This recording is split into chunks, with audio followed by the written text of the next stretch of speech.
વરાછા વિસ્તારમાં શીતલ રેસ્ટોરન્ટમાં ફૂડ પોઈઝનિંગની ઘટના બાદ સુરત મહાનગરપાલિકાના આરોગ્ય વિભાગે શહેરભરમાં ખાદ્ય સુરક્ષાને લઈને કડક કાર્યવાહી શરૂ કરી છે. શહેરના તમામ 9 ઝોનમાં ફૂડ સેફ્ટી વિભાગ દ્વારા સઘન ચેકિંગ હાથ ધરવામાં આવ્યું છે.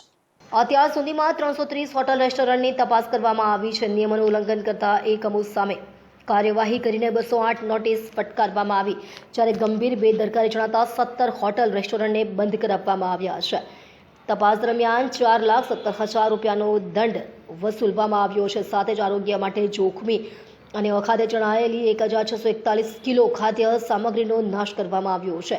આ કાર્યવાહીથી હોટલ રેસ્ટોરન્ટ સંચાલકોમાં ફફડાટ ફેલાયો છે. આરોગ્ય વિભાગે વેપારીઓને ખાદ્ય ગુણવત્તા, સ્વચ્છતા અને ફૂડ સેફ્ટીના તમામ નિયમોનું કડક પાલન કરવા માટે સૂચના આપી છે. ફૂડ સેફ્ટી સાથે બેદરકારી કોઈ પણ સંજોગોમાં નહીં ચલાવવામાં આવે. સુરતના તમામ 9 ઝોનમાં આરોગ્ય વિભાગની કાર્યવાહી આગળ પણ યથાવત રહેવાની સંભાવના છે.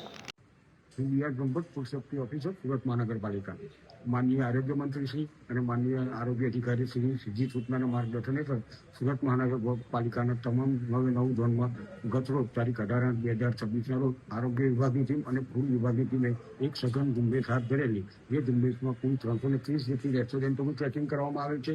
જે રેસ્ટોરન્ટોમાંથી 1641 કિલો જેટલો અખાદ્યનો જથ્થો નાશ કરવામાં આવેલ છે. તેમજ 208 જેટલી સંસ્થાઓને નોટિસ આપવામાં આવે છે અને 17 જેટલી સંસ્થાઓ કે જે હાઇજેનિક કન્ડિશન અને સિવિલ કોડનું પાલન કરતા ન હોતા તેઓને નોટિસ આપી બંધ કરાવવામાં આવે છે.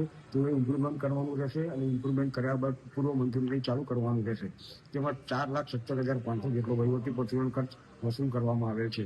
કેટલી ગંભીર બાબત કઈ રીતે હવે તપાસ થઈ?